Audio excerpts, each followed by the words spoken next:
Hello दोस्तों, welcome back to my channel environment part 13 में आज हम करेंगे ओजोन क्षरण को और इससे आगे भी जो चैप्टर होंगे उनको भी करेंगे। तो आपको पता होगा घटना चक्र कितना इम्पोर्टेंट होता है। अगर आप प्रीवियस ईयर क्वेश्चन उठा के देखो तो सारे क्वेश्चन मैक्सिमम यहीं से आते हैं। तो आते क्या है, प्रीवियस ईयर के सारे क्वेश्चन वही का ही संग्रह है ये। इसमें प्रीवियस ईयर के बहुत सारे क्वेश्चन करवाए जाते हैं। लगभग इसमें 1999 से 93 92 से लेकर के 2023 तक, मतलब लगभग लगभग 20 30 साल का पूरा प्रीवियस ईयर क्वेश्चन होता है, जो कि आगे के एग्जाम में भी रिपीटेड क्वेश्चन होता है। तो आगे आप देखेंगे, जो भी एग्जाम अगर आप देखेंगे या दिए होंगे या कभी घटना चक्र पढ़ के दिया होगा तो आपको ये पता होगा कि डायरेक्ट क्वेश्चन प्रीवियस ईयर के कितने सारे पूछ लेते हैं। और बात वही नहीं है कि प्रीवियस ईयर के क्वेश्चन है, बात ये है कि इसमें थियोरेटिकल भी पार्ट है, जिसमें आपको पूरा का पूरा थियरी पढ़ाई जा रही है, पूरा पूरा थियरी 1 बाय 1 दिखाया जा रहा है। तो उसको करना कितना इम्पोर्टेंट है, तो इसको भी करिए। चलिए बिना टाइम वेस्ट किए घटना चक्र स्टार्ट करते हैं हम। और बने रहिए हमारे साथ, और जिसको जिसको देखना हो आप अपने दोस्तों के पीछे शेयर करिए, बहुत ही इंपॉर्टेंट होता है ये। Okay, let's start.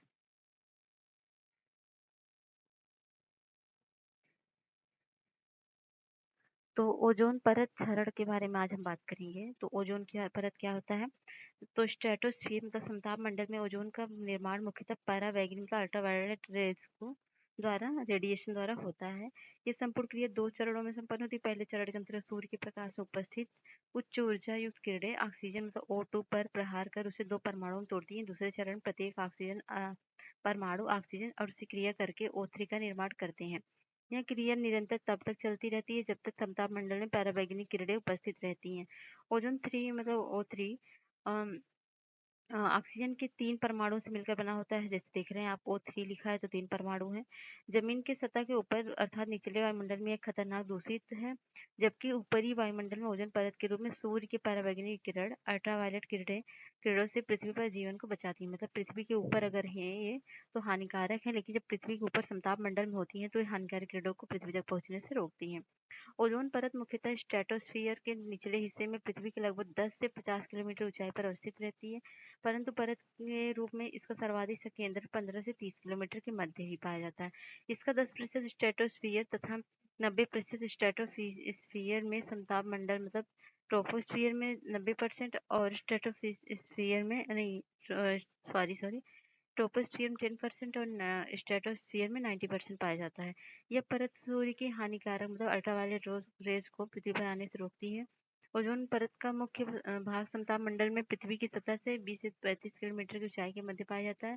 पृथ्वी पर इसकी सघनता मौसम एवं अन्य भौगोलिक कारणों पर निर्भर करती है। समताप मंडल में ओजोन के स्तर को प्राकृतिक रूप से नाइट्रोजन डाइऑक्साइड द्वारा विनियमित किया जाता है। ओजोन परत की मोटाई मौसम के हिसाब से बदलती रहती है, परंतु वर्षा ऋतु में इसकी मोटाई सबसे ज्यादा होती है। वर्षा ऋतु में सबसे कम रहती है। ध्यातव्य कि ओजोन को डबसन यूनिट में मापा जाता है, और ये एक डबसन यूनिट 0 डिग्री सेंटीग्रेड तथा 1 एटमॉस्फेयर टेम्परेचर मतलब प्रेशर पर डिपेंड करता है। तो यहाँ पर आप देख सकते हैं इसकी मोटाई के बारे में। चलिए क्वेश्चन करते हैं। ये ओजोन क्षरण, ये मध्य मंडल है, समताप मंडल है, स्ट्रेटोस्फियर है, और ये क्षोभ मंडल है, बादल और क्षोभ मंडल। ठीक है। सूर्य के प्रकाश से पराबैंगनी किरण क्रिया के निम्न से क्या पैदा करती है? तो पैदा करती है ओजोन को। और वायुमंडल में उपस्थित ओजोन द्वारा निम्नलिखित विकिरण अवशोषित किया जाता है, ये पराबैंगनी किरणों द्वारा। ओजोन बायोस्फीयर को बचाती है, किससे बचाती है? ये अल्ट्रावायलेट किरणों से बचाती है। वायुमंडल में उपस्थित ओजोन परत अवशोषित करती है वो अल्ट्रावायलेट किरणों को। वायुमंडल में ओजोन परत जो होता है पृथ्वी पर पराबैंगनी किरणों से जीवन की रक्षा करता है। तो ओजोन परत पर मानव के लिए उपयोगी है, क्यों उपयोगी है? क्योंकि वह सूर्य की अल्ट्रावायलेट किरणों को पृथ्वी पर नहीं आने देती है। निम्नलिखित युग्मन से कौन सा सही सुमेलित नहीं है? तो रेनिटिंग में पनीर होता है, पनीर का होता है, और जैव प्रौद्योगिकी प्लाज्मिड और गोल्डन चावल विटामिन ए का होता है। ओजोन स्टेटस ट्रोपोस्फियर लिखा है, जबकि स्ट्रेटोस्फियर होता है, तो ये गलत है। अगला है ओजोन परत मुख्यतः जहाँ अवस्थित रहती है वह क्या है? वह स्ट्रेटोस्फियर है। ओजोन परत पर अवस्थित है कहाँ पर? समताप मंडल में। निम्नलिखित में से किसमें ओजोन की सर्वाधिक सांद्रता मिलती है? तो मिलती है स्ट्रेटोस्फियर में। ओजोन परत पृथ्वी से करीब ऊंचाई पर कितनी ऊंचाई पर है? 20 किलोमीटर पर। और ओजोन परत मुख्यतः कहाँ पाई जाती है? तो ये पाई जाती है समता मंडल में। रिपीटेड करें, बहुत बार को रिपीटेड है, इसलिए मैं ज़्यादा क्वेश्चन पे नहीं जाऊँगी, बस आंसर पे जाऊँगी। बाकी एक्सप्लेनेशन पढ़ा दिया, अगर आपको नहीं समझ में आता है तो आप एक बार इसको भी देख लीजिएगा। वायुमंडल की सबसे निचली परत कौन सी होती है? तो वो होती है क्षोभ मंडल, ये तो आपको पता होगा। तो समताप मंडल में ओजोन के स्तर को प्राकृतिक रूप से विनियमित किया जाता है, तो किया जाता है नाइट्रोजन ऑक्साइड द्वारा। अब ओजोन परत क्षरण क्या है? तो ये भी देखते हैं। सर्वप्रथम ब्रिटिश दल ने 1985 में टोटल ओजोन मैपिंग स्पेक्ट्रोमीटर की मदद से अंटार्कटिका के ऊपर ओजोन छिद्र का पता लगाया। ओजोन छिद्र के क्लोरोफ्लोरोकार्बन को उत्तरदायी माना। तो सीएफसी को इसलिए उसको रोका भी गया। क्लोरीन फ्लोरीन कार्बन के मानव निर्मित यौगिक है, यह रासायनिक ग्रीन हाउस मतलब में योगदान भी देते हैं। तो क्लोरोफ्लोरोकार्बन जो होता है मानव निर्मित रसायनों का एक समूह होता है जो रंगहीन, गंधहीन तथा सरलता से द्रव में परिवर्तित हो जाता है। ओजोन परत के ह्रास के लिए उत्तरदायी प्रमुख गैस है। एक एक एक अत्यधिक अस्थायी यौगिक है, वायुमंडल में 80 से 100% तक बना रहता है। क्लोरोफ्लोरोक्लोरीन क्लोरीन कार्बन से बना होता है, मानव निर्मित गैसीय और द्रवीय पदार्थ है जो कि रेफ्रिजरेटर तथा वातानुकूलित यंत्रों के में शीतकारक के रूप में प्रयोग किया जाता है। तो यहाँ पर कुछ दिया गया है, तो आप देख सकते हैं किस तरह से पूरा साइकिल चल रहा है, किस तरह से क्षय हो रहा है।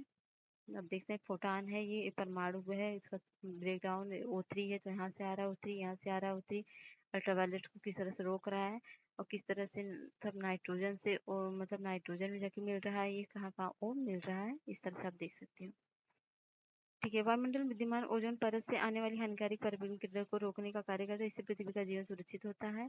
तो सीएफसी, तो इसके लिए हानिकारक, जो इस परत के क्षरण के लिए हानिकारक कौन कौन से केमिकल हैं? तो वह है CFC, halogen, nitrous oxide, trichloroethylene, halogen और 1211 और 1301 मतलब 1301।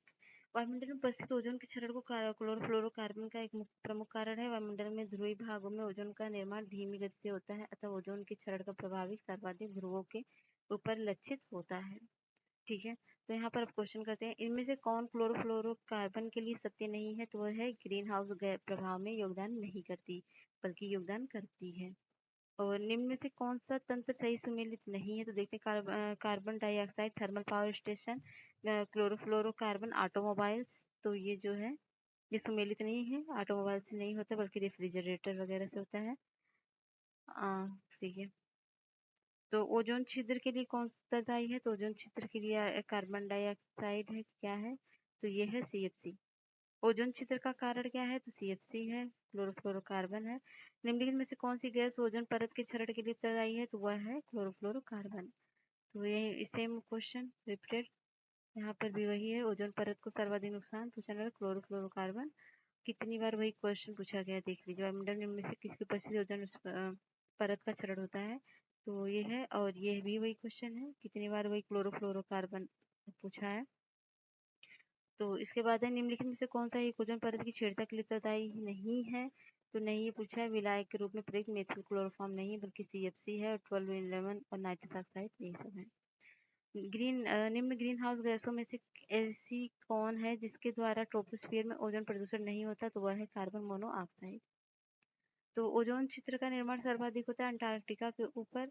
और निम्नलिखित में कथनों पर विचार कीजिए, क्लोरोफ्लोरोकार्बन जो ओजोन हासक पदार्थों के रूप में चर्चित है, उसका उनका प्रयोग किसमें होता है? तो होता है सुघाटी फोम के निर्माण में, ये ट्यूबलेस टायरों में नहीं होता है, बल्कि कुछ विशिष्ट इलेक्ट्रॉनिक अवयवों की सफाई में होता है, और एरोसॉल कैन में दाबकारी एजेंट के रूप में भी होता है। तो ऑप्शन सी सही है। अंटार्कटिका के क्षेत्र में ओजोन छिद्र का बनना चिंता का विषय है। इस छिद्र के बनने का संभावित कारण क्या है? तो संभावित कारण है विशिष्ट ध्रुवीय वातावरण तथा समतापीय मंडल बादलों की उपस्थिति तथा क्लोरोफ्लोरोकार्बन का अंतर्वाह। तो आइए 2011 में पूछा गया क्वेश्चन है, फ्रीजों में कौन सी गैस भरी जाती है? तो भरी जाती है मेफ्रॉन। तो फ्रीजों में प्रशीतक के रूप में भरी जाने वाली गैस विपणन सामान्यतः मेफ्रॉन ब्रांड नाम के तहत किया जाता है। ये सामान्यतः हैलोनिक हाइड्रोकार्बन मतलब ये सीएफसी आदि है होते हैं। हालांकि अमोनिया की जो प्रशीतक के रूप में बड़े संयंत्र में प्रयुक्त होता है, परंतु प्रश्न के संदर्भ में उचित विकल्प बी होगा, मेफ्रॉन। ओजोन पर क्षरण के उपाय क्या हो सकते हैं? तो ठीक है, यहाँ पर हम क्वेश्चन पे आएंगे। तो इसके क्या होंगे कारक? निम्नलिखित पदार्थों में से कौन सा ओजोन रिक्ति कारक कि कारक है, मतलब किसके द्वारा छिद्र होता है, तो वो होता है क्लोरोफ्लोरोकार्बन, हैलोजन और कार्बन टेट्राक्लोराइड, तो तीनों ही होंगे उत्तरदायी। इनमें से किसने तिब्बत पठार के ऊपर वर्ष 2005 में ओजोन आभा मंडल का पता लगाया था, तो वो लगाया था GW केंट मूर ने। तो मॉन्ट्रियल प्रोटोकॉल निम्न में से किसके साक्षर से संबंधित है, तो वह है ओजोन परत के साक्षर में 1 जनवरी 1979 से प्रभावित हुआ था प्रोटोकॉल। और मॉन्ट्रियल प्रोटोकॉल किससे संबंधित है, कई बार एक क्वेश्चन पूछा जाता है मॉन्ट्रियल प्रोटोकॉल, तो ये ओजोन परत से साक्षर से है। मॉन्ट्रियल प्रोटोकॉल निम्न से देख लीजिए कितनी बार एमपीपीसीएस में भी, छत्तीसगढ़ पीसीएस में भी पूछा है, तो यह है मॉन्ट्रियल प्रोटोकॉल किससे संबंधित है, क्लोरोफ्लोरोकार्बन से। निम्न में से कौन सा युग्म सही सम्मिलित नहीं है, तो देखते हैं। तो विश्व जलवायु सम्मेलन जो होता है 1779 में होता, सही है। पृथ्वी शिखर सम्मेलन एजेंडा 21 और पृथ्वी शिखर सम्मेलन +5 1997, ये भी सही है। कार्बन व्यापार नहीं है बल्कि ओजोन परत के लिए है, ये संरक्षण के लिए, तो मॉन्ट्रियल प्रोटोकॉल है, तो डी गलत है। ओजोन परत संरक्षण दिवस मनाया जाता है, तो ये 16 सितंबर को मनाया जाता है। कई बार पूछा गया ये भी क्वेश्चन है। ओजोन परत संरक्षण अंतर्राष्ट्रीय दिवस कब मनाया जाता है, तो 16 सितंबर को। ओजोन परत दिवस 16 सितंबर को। ये देखिए 16 सितंबर कितनी बार पूछा है। जिनमें से कौन सा युग्म सुमेलित नहीं है, तो ओजोन परत क्लोरोफ्लोरोकार्बन सही है। अम्ल वर्षा नाइट्रिक एसिड नहीं, अम्ल वर्षा नाइट्रिक एसिड नहीं है, बल्कि सल्फर डाइऑक्साइड एवं नाइट्रेट से दोनों सल्फर डाइऑक्साइड है, SO2 है। ठीक है, बाकी रॉकेट ईंधन में केरोसिन आयन सही है। ग्रीन हाउस प्रभाव कार्बन डाइऑक्साइड सही है। तो निम्नलिखित में से कौन सा एक ओजोन का अवक्षय करने वाला पदार्थ है के रूप प्रयोग पर नियंत्रण करने और उन्हें चरणबद्ध रूप से प्रयोग बाह्य करने के मुद्दे से संबंधित है, तो वह है मॉन्ट्रियल प्रोटोकॉल। ओजोन परत क्षरण के प्रभाव क्या हैं, तो आपने ओजोन परत क्षरण कई बार पढ़ा है, तो इसमें मैं जाऊंगी नहीं ज़्यादा थियोरेटिकल पार्ट पे। अगर आपको मन हो तो आप पॉज करके देखिए, नहीं तो मैं क्वेश्चन के जरिए पूरा का पूरा सोल्यूशन करवा दूंगी। सूर्य से आने वाला हानिकारक पराबैंगनी विकिरण कारण हो सकता है, तो चाहिए कैंसर का मतलब जो सूर्य से पराबैंगनी किरणें अगर डायरेक्ट स्किन पे आएंगी तो वो क्या बनाएंगी, स्किन कैंसर करेंगी, तो अल्ट्रावायलेट रेज की वजह से। ओजोन जैविक कथन और कारण देखना कि उसकी पुष्टि कर रहा है, नहीं देखते हैं, तो यहाँ से पढ़ना शुरू करते हैं। ओजोन परत पृथ्वी को उच्च ऊर्जा विकिरण से संरक्षित करती है, क्योंकि ओजोन जैविक जीवन के लिए परमावश्यक है, तो ये दोनों ही ऑप्शन सही है। कथन कारक। वैज्ञानिक की निम्न टीमों में से किसने सर्वप्रथम अंटार्कटिका के ऊपर ओजोन छिद्र का पता लगाया था, तो वो लगाया था ब्रिटिश टीम ने, तो ये कब, 1985 में। अब कर लेते हैं वन एवं वन्यजीव के बारे में। तो वन एवं उसके प्रकार, तो वन जो होता है, भारत में विभिन्न प्रकार के वन पाए जाते हैं। इनमें उष्णकटिबंधीय सदाबहार वन, उष्णकटिबंधीय पर्णपाती वन और मैंग्रोव वन इत्यादि पाए जाते हैं। तो उष्णकटिबंधीय आर्द्र सदाबहार वन ऐसे क्षेत्र में पाया जाता है जहाँ पर 200 से 300 के बीच में वर्षा होती है, जैसे पश्चिमी घाट, अरुणाचल प्रदेश, मिजोरम। उष्णकटिबंधीय आर्द्र सदाबहार वन पाए जाते हैं। और उष्णकटिबंधीय सदाबहार कहाँ पाए जाते हैं, तो सदाबहार यहाँ पर जो होता है पश्चिमी सह्याद्री में पाए जाते हैं, मतलब सह्याद्री पश्चिमी घाट में पाए जाते हैं। उत्तर पूर्व भारत के अंडमान एवं निकोबार द्वीप समूह में पाए जाते हैं, यहाँ पर 200 सेमी से अधिक वर्षा होती है। और क्षेत्र में पाया जाता है यहाँ पर रोजवुड, पाम इत्यादि वन पाए जाते हैं। और उष्णकटिबंधीय वर्षा वन यहाँ वायु भूमध्य रेखा के निकट और 10 डिग्री तथा 10 डिग्री उत्तरी और दक्षिणी अक्षांशों के विस्तृत होता है। ये विश्व का सबसे बड़ा बायोम है। पृथ्वी के धरातल का लगभग 8% भाग घेरे हुए ये बायोम पृथ्वी के आधे से अधिक वनस्पतियों तथा पहाड़ी जात से संजोए हुए हैं। तो वहीं विषुवतीय वन से उष्णकटिबंधीय क्षेत्रों में मिलते हैं, कहाँ पर, जहाँ 200 से अधिक वर्षा होती है, यहाँ पर विषुवतीय वन या उष्णकटिबंधीय क्षेत्र मिलते हैं। यहाँ पर लंबे चौड़े सदाबहार पेड़ पाए जाते हैं और वन की सतह पर पत्तेदार वितान भी गठन होता है। वितान का वो ऊपरी हिस्सा अक्सर समृद्ध अधिपादप वनस्पति का समर्थन करता है। विश्व भर की लगभग 80% जैव विविधता विषुवतीय वनों में पाई जाती है। उल्लेखनीय कि अमेजन वर्षा वन जो होता है, अमेजोनिया का अमेजन वन नाम से जाने जाते हैं। ये चौड़ी पत्ती वाली नमयुक्त वन है जो दक्षिण अमेरिका के अमेजन बेसिन के एक बड़े भूभाग पर फैले हैं। इन्हें ही पृथ्वी के ग्रह का फेफड़ा कहा जाता है, मतलब अमेजन फॉरेस्ट को ही पृथ्वी का लंग ऑफ अर्थ कहा जाता है, क्योंकि इनकी वनस्पति लगातार कार्बन डाइऑक्साइड को अवशोषित कर ऑक्सीजन मुक्त करती है। तो पेड़ पौधों द्वारा हमको क्या मिलता है, ऑक्सीजन मिलता है। पेड़ पौधों एवं जंतुओं की सर्वाधिक विविधता उष्णकटिबंधीय आर्द्रवन में पाई जाती है। और उष्णकटिबंधीय आर्द्रवन ऐसे क्षेत्र हैं जहाँ पर 100 से 200 सेमी की मध्य क्या होती है, वर्षा होती है। और इन वनों में सागौन प्रधान प्रजाति होती है। यहाँ बांस, शीशम, चंदन इत्यादि व्यावसायिक रूप में वृक्ष पाए जाते हैं। और उनकी कई प्रजातियां पाई जाती हैं। उष्णकटिबंधीय पर्णपाती वनों को क्या बात करें, जैसे भारत, म्यांमार, थाईलैंड, दक्षिण पूर्व एशिया के मध्य पाए जाते हैं, जिनकी पत्तियां झड़ती रहती हैं, जैसे नीम, पीपल, ये सब नहीं होते हैं। तो उपोष्णकटिबंधीय वन कौन सी होती है? उत्तर पश्चिम कश्मीर को छोड़कर खासी पहाड़ियां नागालैंड, मणिपुर में पाए जाते हैं। चीड़ इन वनों का मुख्य वृक्ष है, परंतु अधिक आर्द्रता वाले भागों में बांज या ओक जैसे चौड़ी पत्ती वाले वृक्ष देखे जाते हैं। इनके अलावा बोरुस या रोडेंडेंड्रॉन जैसी झाड़ियां भी पाई जाती हैं। चंदन उष्णकटिबंधीय पर्णपाती वृक्ष है, अतः यह हिमालयी क्षेत्रों में नहीं पाया जाता। अतः यदि आप हिमालय से होकर यात्रा करते हैं तो आपको यह बांज एवं बोरुस जैसे पादपों का प्राकृतिक रूप से उगते हुए दिखने की संभावना है, परंतु चंदन के वृक्ष वहां नहीं निकलते हैं, दिखते हैं। रेड सैंडर्स मतलब चंदन जो होता है, क्या होता है, उष्णकटिबंधीय शुष्क पर्णपाती वनों में पाई जाने वाली वृक्ष की प्रजाति है। तो यहाँ पर बहुत सारे वृक्षों के बारे में बात की है। मैंग्रोव फॉरेस्ट क्या होता है, इसको देख लेते हैं। तो मैंग्रोव जो होता है उष्ण एवं उपोष्णकटिबंधीय क्षेत्रों में समुद्र तटों के लवणीय जल में उगने वाले वन होते हैं। ये वन जैव विविधता के संरक्षण होने के साथ समुद्री और तट के बीच महत्वपूर्ण कड़ी काम करते हैं और तट को समुद्र की ओर से आने वाले तीव्र लहरों के विनाश से बचाते हैं। इस प्रकार तट को स्थिर रखते हैं तथा समुद्र से कटाव और अच्छा प्राचीर का कार्य करते हैं, इसलिए इन्हें अति विशिष्ट पारिस्थितिकी निकाय माना जाता है। मैंग्रोव वन सुनामी और चक्रवात जैसी तटीय आपदाओं के विरुद्ध विश्वसनीय सुरक्षा बाड़े का कार्य करते हैं। तो मैंग्रोव बहुत सारे हैं, आपको पता होगा। तो उड़ीसा तट बंगाल की खाड़ी में उठने वाले चक्रवातों सर्वाधिक प्रभावित राज्य है। यहाँ चक्रवातों को आने की बारंबारता अन्य राज्यों की अपेक्षा अधिक है। मैंग्रोव वन चक्रवात अवरोधक के रूप में कार्य करते हैं। हाल के दिनों में महानदी डेल्टा क्षेत्र मैंग्रोव वनों का निर्वीकरण होता है, जिनमें चक्रवातों से होने वाली नुकसान वृद्धि होती है। ज्वारीय वन डेल्टा प्रदेशों तथा समुद्र के ज्वार वाले भागों में होते हैं। इन्हें मैंग्रोव वनस्पति के नाम से भी जाना जाता है। मैंग्रोव वनस्पति सर्वाधिक क्षेत्र सुंदरवन डेल्टा में पाया जाता है। यह वनों में सुंदरी वृक्ष के विषय के रूप में उल्लेखित है। उल्लेखनीय है भितरकनिका गरान उड़ीसा के केंद्रपाड़ा जिले में ब्राह्मणी, वैतरणी और महानदी डेल्टा क्षेत्र में स्थित है। यह मैंग्रोव वनों के लिए प्रसिद्ध है। ये रामसर स्थल भी है। रामसर ईरान में स्थित एक शहर है, जहां 2 फरवरी 1971 को आर्द्रभूमि का एक विषय कन्वेंशन ऑन वेटलैंड को अपनाया जाता है। प्रत्येक 2 फरवरी को विश्व आर्द्र दिवस के रूप में मनाया जाता है। ध्यातव्य है, गोवा का चोराव द्वीप पूरी तरह से संरक्षित कच्छ वनस्पति है। तो निम्नलिखित में से कहाँ सदाबहार वन पाए जाते हैं? पश्चिमी घाट में पाए जाते हैं। निम्नलिखित में से कौन सी विषुवतीय वनों की अद्वितीय विशेषताएं हैं? तो वह है ऊंचे घने वृक्षों की विद्यमानता, जिनके करीची निरंतर वितान बनाते हैं, बहुत सी जातियों का सहअस्तित्व हो और अधिपादपों की असंख्य किस्मों की विद्यमानता हो। तो तीनों ऑप्शन सही है। 2013 में पूछा गया क्वेश्चन। निम्नलिखित राज्यों पर विचार कीजिए। अरुणाचल प्रदेश, हिमाचल प्रदेश, मिजोरम। मिजोरम तो कौन सा सही है? अरुणाचल प्रदेश, मिजोरम। ये क्या है? इसमें उष्णकटिबंधीय अर्ध सदापर्णी वन पाए जाते हैं। क्या निम्नलिखित में से किस प्रकार के वनों में अधिकतम पादप विविधता पाई जाती है? तो पाई जाती है उष्णकटिबंधीय सदाबहार वनों में। पेड़ पौधे एवं जंतुओं की सर्वाधिक विविधता विशेषता है किसकी? उष्णकटिबंधीय आर्द्र वन की। निम्नलिखित में से किस पारिस्थितिकी तंत्र में पौधों का जैविक पदार्थ अधिकतम है? तो वह है उष्णकटिबंधीय वर्षा वन में। ये क्वेश्चन कई बार पूछा गया है। और भारत में निम्नलिखित में से किस एक वन प्रारूप में सागौन एक प्रभावी वृक्ष स्पीशीज है? तो वह है उष्णकटिबंधीय आर्द्र पर्णपाती वन में, जहाँ 100-200 के बीच वर्षा होती है। भारत के किस राज्य में सागौन के वन क्षेत्र पाए जाते हैं? तो पाए जाते हैं मध्य प्रदेश में, 2019 के आंकड़ों के अनुसार।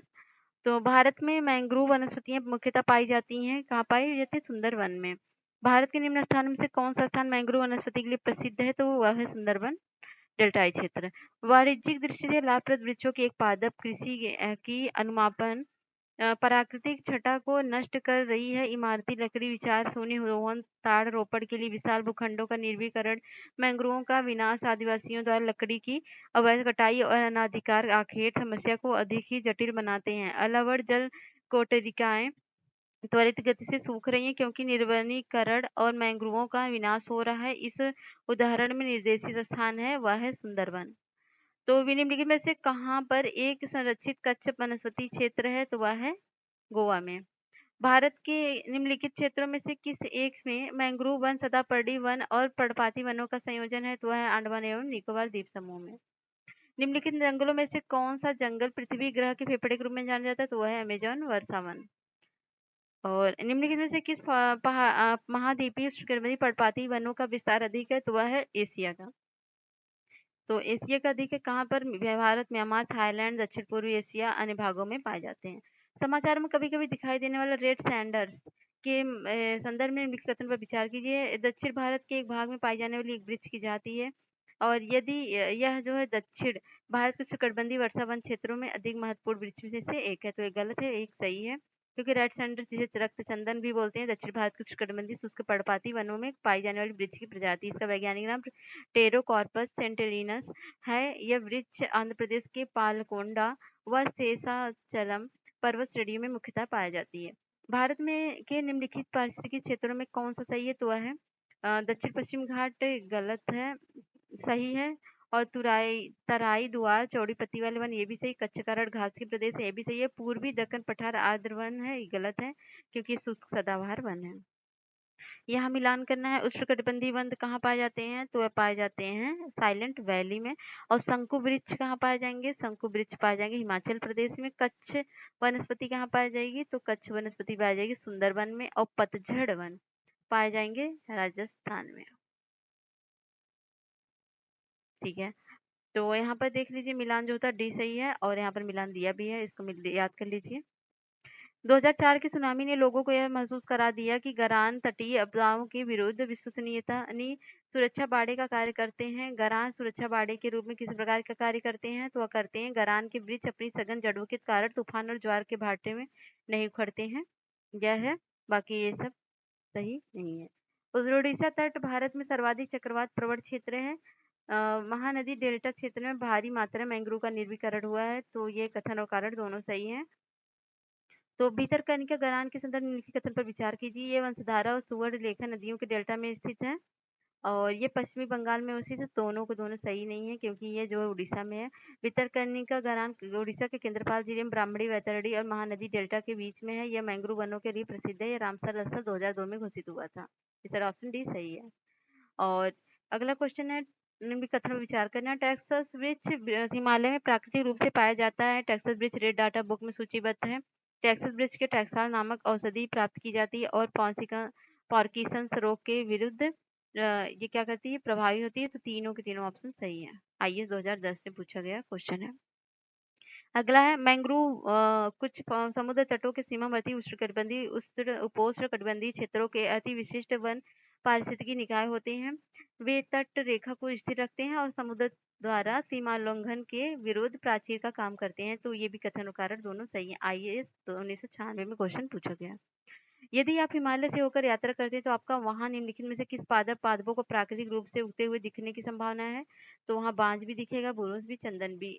चंदन नहीं दिखेगा, चंदन नहीं दिखेगा, बाकी ये दोनों दिखेंगे। तो आइए 2014 में पूछा गया क्वेश्चन। अगला अगला है वनों से लाभ एवं वनों के उपयोग। तो वनों से क्या लाभ है ये तो आपको थोड़ा थोड़ा तो पता ही होगा, बाकी यहाँ पर देख सकते हैं। विकास के चरण के आधार पर प्राकृतिक संसाधनों को निम्न निम्न समूह में बांटा गया। जैसे पोटेंशियल रिसोर्सेज जिसे संभाव्य संसाधन कहते हैं, वास्तविक एक्चुअल रिसोर्स बोलते हैं, और बोलते हैं रिजर्व रिसोर्स, और है स्टॉक रिसोर्स। संभाव्य संसाधन वे हैं जो एक क्षेत्र में स्थित हैं तथा भविष्य में इसके प्रयोग लाए जा सकते हैं, जबकि वास्तविक संसाधन वे हैं जिनका सर्वेक्षण किया गया है तथा उनकी मात्रा एवं गुणवत्ता का पता लगाया गया है, जिनका वर्तमान समय में प्रयोग किया जा रहा है। किसी वास्तविक संसाधन का विकास उपलब्ध प्रौद्योगिकी तथा लागत पर निर्भर करता है। वहीं दूसरी ओर नवीकरणीय संसाधन वे होते हैं जो एक बार उपयोग होने के बाद पुनः उपयोग में लाए जा सकते हैं। वन एक नवीकरणीय संसाधन है क्योंकि इनके एक बार संबोधित दोहन के बाद पुनः दोहन किया जा सकता है। वनों में पर्यावरण की गुणवत्ता बढ़ती है क्योंकि वन पर्यावरण से कार्बन डाइऑक्साइड का अवशोषण कर ऑक्सीजन मुक्त होते हैं। वनों द्वारा प्राप्त सेवाएं क्या है? सांस्कृतिक लाभ, उत्पादिक क्रियाएं और सुरक्षात्मक क्रियाएं और नियमित क्रियाएं। तो सांस्कृतिक लाभ है आध्यात्मिक, शैक्षणिक, सांस्कृतिक, साहित्य, और उत्पादक क्रियाएं हैं फल, रेजिन, एल्कलॉइड, रबड़, औषधियां। और नियमनकारी क्या है? तापमान नियंत्रण, अवशोषण, बाढ़ व सूखा नियंत्रण, CO2 O2 का संतुलन, कार्बन की जैव रासायनिक चक्र का नियमन। और सुरक्षात्मक क्या है? भूमि संरक्षण, जल संरक्षण, सूखा, ठंडा हवा, धूप से सुरक्षा, ध्वनि प्रदूषण से बचाव। ये वनों के प्रॉफिट है। तो ठीक है, तो अब क्वेश्चन करते हैं। तो नवीकरणीय संसाधन कथन और कारण देखते हैं। पहले कथन से पढ़ना शुरू करेंगे। ये पर्यावरण की गुणवत्ता को बढ़ाते हैं, इसलिए वन नवीकरणीय संसाधन है। तो ये दोनों तो सही हैं, लेकिन एक दूसरे की सही व्याख्या नहीं कर रहा है, क्योंकि गुणवत्ता बढ़ाएंगे तो नवीकरणीय साधन, इससे कोई लेना देना नहीं है। अगला है, यहाँ से पढ़ते हैं, किसी वास्तविक प्राकृतिक संसाधन का विकास प्रौद्योगिकी एवं उत्पादन लागत पर निर्भर करता है, क्योंकि प्राकृतिक संसाधन वे होते हैं जो किसी क्षेत्र में स्थित हैं तथा भविष्य में ये प्रयोग में लाए जाते हैं। तो इसका भी कोई कॉम्बिनेशन नहीं है, तो ए और दोनों सही है, लेकिन उसकी व्याख्या नहीं कर रहा है। अगला क्वेश्चन ये भी है, एल्युमिनियम हरी धातु है, वह लकड़ी का स्थान लेकर वनों को बचाती है। तो देखते हैं, वह लकड़ी का स्थान लेकर वनों को बचाती है, इसलिए एल्युमिनियम हरी धातु है। तो ये जो है ए सही है, एल्युमिनियम एक हरी धातु है, लेकिन आर गलत है, क्योंकि वह लकड़ी का स्थान लेकर वनों को बचाती है, ये गलत है। ऑप्शन डी, यूपीपीसीएस 2009 में पूछा गया क्वेश्चन है। भारत के एक विशेष राज्य में स्थानीय लोग जीवित वृक्षों की जड़ों का अनुवर्धन कर इन्हें जलधारा के आर पार सुदृढ़ पुलों में रूपांतरित करते हैं। जैसे जैसे समय गुजरता है, ये पुल और अधिक मजबूत होते जाते हैं। और अनोखे जीवित जड़ पुल कहाँ पाए जाते हैं? तो ये पाए जाते हैं मेघालय में। अगला है वनोन्मूलन एवं इसके प्रभाव। तो देखते हैं, भारत में वन क्षेत्र का ह्रास भारत के जनांकीय संक्रमण को प्रत्यक्षतः संबंधित रहा है, क्योंकि जनसंख्या बढ़ने के कारण वन क्षेत्र पर दबाव बढ़ता है। कृषि, आवास, नगरीकरण, उद्योग आदि के कारण वन क्षेत्रों का वन क्षेत्रों का काट दिया जाता है। वन क्षेत्रों एवं जनसंख्या वृद्धि में प्राय नकारात्मक संबंध होता है। सामान्यतः विकासशील देशों में जनसंख्या वृद्धि के साथ वन क्षेत्र पर नकारात्मक प्रभाव पड़ता है, जबकि विकसित देशों में ऐसा नहीं होता है। पर्यावरणीय जागरूकता एवं वन क्षेत्रों के प्रति संवेदनशीलता के कारण विकसित देशों में वन क्षेत्र में प्राय वृद्धि देखी जाती है। तो वन ह्रास से औद्योगिकीकरण, जैसे वनोन्मूलन कारण क्या है? जंगल की आग, खेती योग्य भूमि का विस्तार, सड़कों का निर्माण, शहरीकरण, औद्योगिकीकरण, काष्ठी पादपों का अत्यधिक व्यावसायिक उपयोग और पशुओं द्वारा घास चरना, नीति निर्माण में सतत विकास की अनदेखी। तो ये सारे रीजंस हैं। चलिए इसको क्वेश्चन पे करते हैं। यहाँ पर वनोन्मूलन के प्रभाव भी देख लेते हैं। कम वर्षा होता है, क्षेत्रीय तथा भूमंडलीय जलवायु पर दुष्प्रभाव होता है, जैव विविधता को हानि होती है, बाढ़ में सूखा होता है, मरुस्थल का निर्माण होता है, मृदा अपरदन होता है, भूमि की उर्वरता शक्ति ह्रास होता है, भूमंडलीय तापमान में वृद्धि होती है, जाति विलोपन होता है, हिमालय के जल स्रोतों का सूखना होता है, कम वर्षा होती है। तो अब देखते हैं क्वेश्चन, निम्न में से कौन सा भारत में निर्वनीकरण का प्रभाव नहीं है? तो हिमालय के जल स्रोत का सूखना यह है, जैव विविधता की हानि ये भी है, नगरीकरण इसको नहीं मान सकते हैं, निर्वनीकरण का प्रभाव नहीं है। नगरीकरण निर्वनीकरण प्रभाव नहीं है, बल्कि यह निर्वनीकरण के कारणों में से एक है, प्रभाव नहीं है, कारणों में से एक है। नागालैंड के पर्वत क्रमशः बंजर होते जा रहे हैं, उसका प्रमुख कारण क्या है? तो उसका प्रमुख कारण है झूम की खेती। तो कथन कारण देखते हैं, तो वन क्षेत्र एवं जनसंख्या वृद्धि में प्राय नकारात्मक संबंध होता है, इसलिए भारत में वन क्षेत्र का ह्रास भारत में जनांकी संक्रमण से प्रतिशत संबंधित रहा है। तो कथन और कारण दोनों की पुष्टि कर रहा है। आरओ एआरओ 2016 में पूछा गया क्वेश्चन है। वन ह्रास का मुख्य कारण क्या है? तो औद्योगिक सड़कों का विकास, सड़कों का विकास और नदी घाटी परियोजनाएं, कृषि विकास। तो सड़कों का विकास, वन ह्रास का औद्योगिक विकास जो है वो कारण है, क्योंकि वन ह्रास का मुख्य कारण तेजी से हो रहा है औद्योगिकीकरण ही है, जिनमें वनों को काटकर नगरों की स्थापना की जा रही है एवं लकड़ियों का दोहन किया जा रहा है तथा खाली हो रही भूमि का उपयोगी कृषि के लिए किया जा रहा है। तो अगला है जलवायु के प्रमुख घटक को झारखंड राज्य के वन के क्षेत्र की जलवायु को प्रभावित कर रहे हैं। क्या कर रहे हैं? जंगल की आग। भारत के निम्नलिखित में से कौन नगर वृक्षारोपण विशेषता रखता है? तो वह रखता है वालपराई। वालपराई, ठीक है। वालपराई नगर तमिलनाडु कोयम्बटूर जिले में स्थित है। यह उक्त विकल्पों में से वृक्षारोपण में विशेषता रखने वाला भारत का नगर है। तो कैसा रहा ये क्वेश्चन? आप बताइएगा जरूर। आपके लिए तो बहुत सारे सब कुछ कराया जा रहा है वन बाय वन। तो इसको करिए, और हाँ, आप घटना चक्र चाहे तो खरीद लीजिएगा, और और इसको आप वीडियो के थ्रू भी रिवीजन फटाफट कर लीजिएगा। 2 ईयर्स 1.5 टू 5 चाहे जैसे भी करके आप इसको देख लीजिएगा। चलिए मिलते हैं नेक्स्ट वीडियो में, तब तक के लिए बाय बाय। आपका दिन शुभ हो रहा। जाने से पहले चैनल को लाइक और शेयर सब्सक्राइब करके जरूर जाइएगा। मिलते हैं नेक्स्ट वीडियो में, तब तक के लिए जय हिंद, जय भारत।